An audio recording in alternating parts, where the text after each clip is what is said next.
What's going on, guys? In this video I'm going to be focusing on the new varmint rounds that I'm making for my AR-15, and we're going to go over how I come up with the load data and just kind of how I load rounds that I've never dealt with before. So this is going to be all the load data and me actually loading up these first 50 grain rounds that I'm using.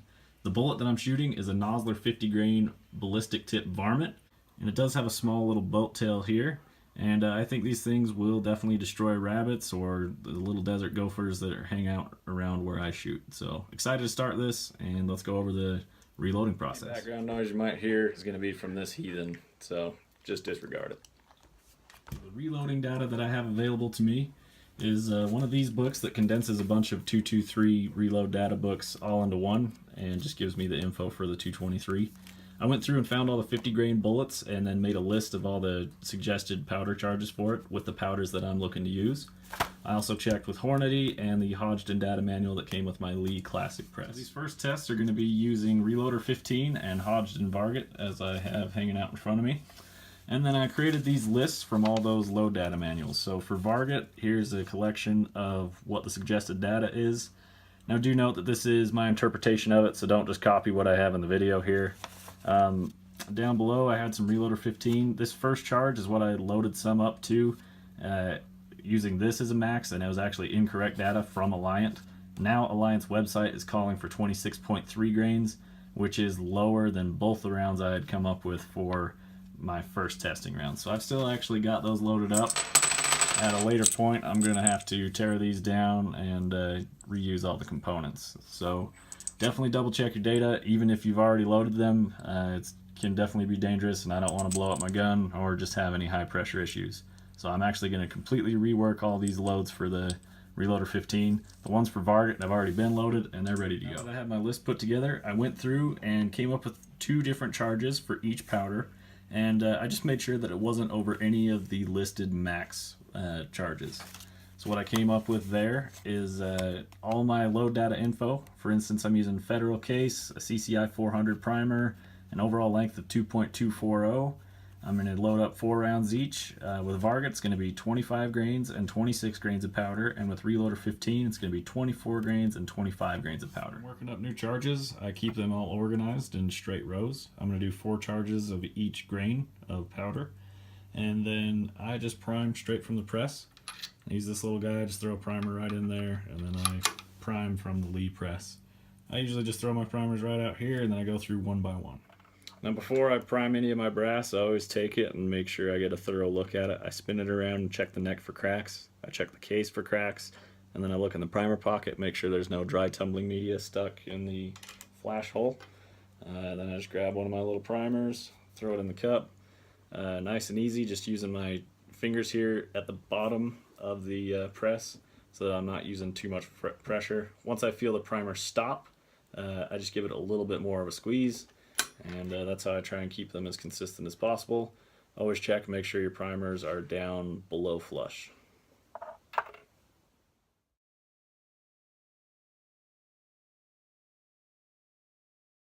Now these are ready for powder, and I'm going to keep my reloading data in view, so at any point I know exactly what I'm doing. Now because I'm only doing 8 charges and they're going to be 2 different charges, I'm just going to hand weigh them with this little Lee dipper here that came with my reloading dies. I'm going to use my Frankfurt Arsenal digital scale, and then I'm just keeping the powder in the Lee perfect powder measure, and it's just going to kind of hang out on the bench here. It does balance, but be very careful because you could easily spill all of your powder. So what I'm going to do here is just take a scoop,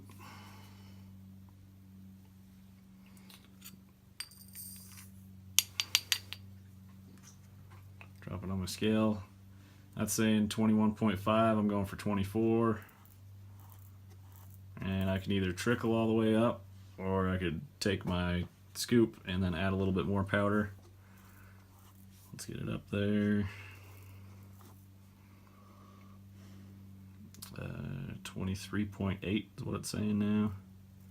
So slow down a little bit. There it's saying 24. We'll take it off the scale and set it back down just to see if it still reads 24. And it does. So what we're doing from here, I take my funnel and I set it on my piece of brass that I'm going to fill up. I'm going to make sure you tap it so that all your powder goes into your case. And now here's an important part. I always try and move my funnel to the next case. So once I get my charge weighed out, I can go ahead and just drop it right into the next piece of brass that needs to be filled. A really handy piece of equipment right now is a small flashlight. So if you forget which cases you filled, you can shine them down in there and take a look and make sure you're not double charging. You can't fit 2 charges into a case, but when you double charge, it overflows, it creates a mess, and then you have to reweigh something that you already did. So it's kind of a pain in the ass, and I try and avoid it if possible.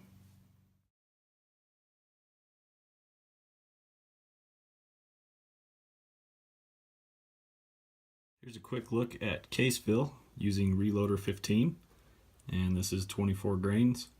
So as you can imagine, 1 grain isn't going to change it a whole lot when we move up to 25. I should mention that Varmint was really similar in case fill.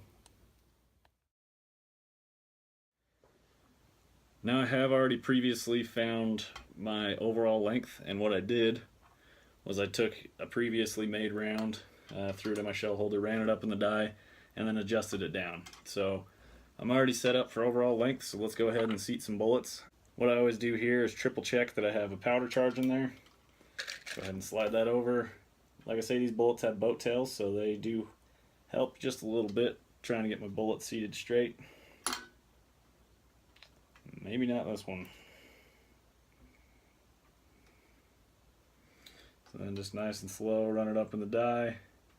About halfway up, I can stop and turn it again and run it back down. Now it's time to check my overall length. Now that I've checked my overall length, this thing's within like 2/1000ths of where I want to be. So I'm not even going to adjust the die. I'm sitting there right at 2.242.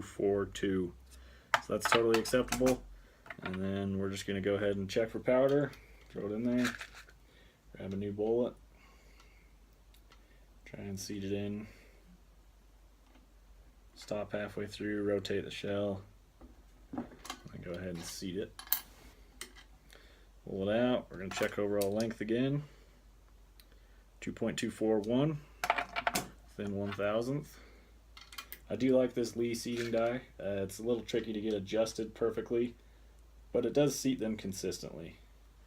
And when I run them up, once I hit the bottom of the stroke, I do give a good little press there. And then we're going to check overall length. 2.240. So these things are working awesome. Let's check for powder charge. Throw it in here. Grab a new bullet.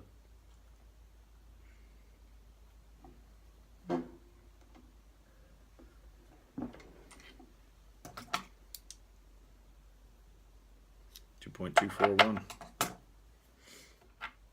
Now the last step I take in the loading process is I'll take my completed round. So you can see here, good looking little guy, ballistic tip, 50 grain varmint round. I'm going to go ahead and write on it what the charge was and what the powder is, because I'm testing 2 different powders here. I don't want to get confused which one is which. So I'm just going to write RL24. And as you can see, I do it in big bold Sharpie, so there's no mistaking what's going on. Do that with all the rounds I load up. Obviously the next ones are going to be RL25. And from there it's time to hit the range. So hope you guys enjoyed checking out how I take a new bullet that I've never worked with before and kind of go through all my load data manuals, create a list, and then come up with the 2 charges that are all under safe data. Start low, work up from there. Like I say, I did load some hot rounds, and I just wasn't comfortable going out and shooting them. Might as well not waste my time with hot ammo, so I'm going to load up some good stuff. We're going to take that out and shoot it, and we'll go from there. And we're back. Just had a successful range day, and it's time to look over these targets for these 223 50 grain varmint rounds.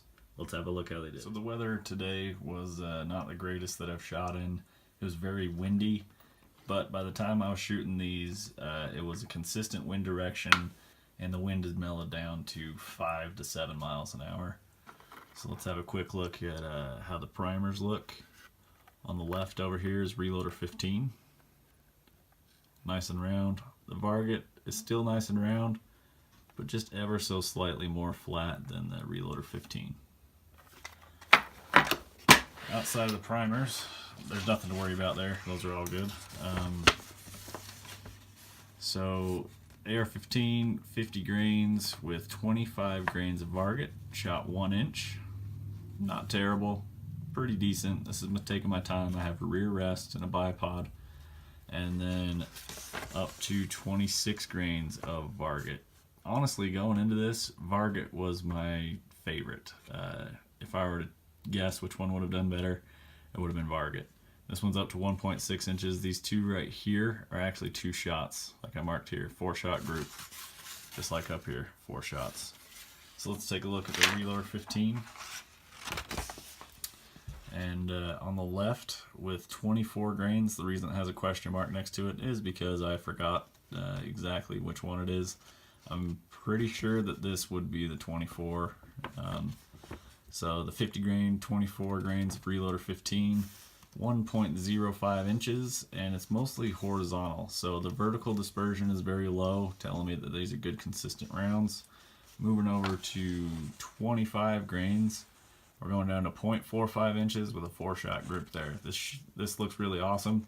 I'm going to load up a few more of these and go shoot a few groups with them and see if they consistently pull it together.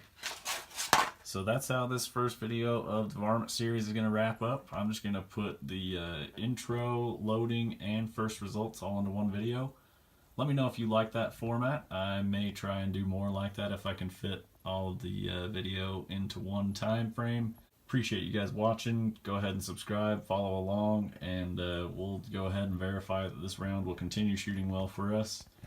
And from there, we will go hunting and shoot some water jugs and compare full metal jacket versus target bullets and varmint bullets into water jugs and see what happens. So thanks for watching. We'll talk to you guys later.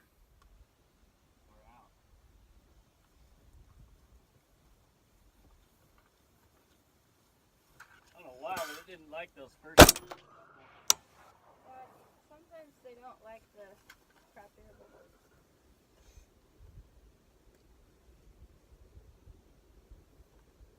We have more. Rough all this.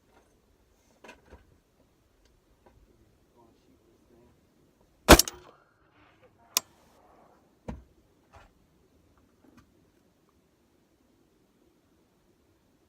How far should my 40 be? That was a good group right there.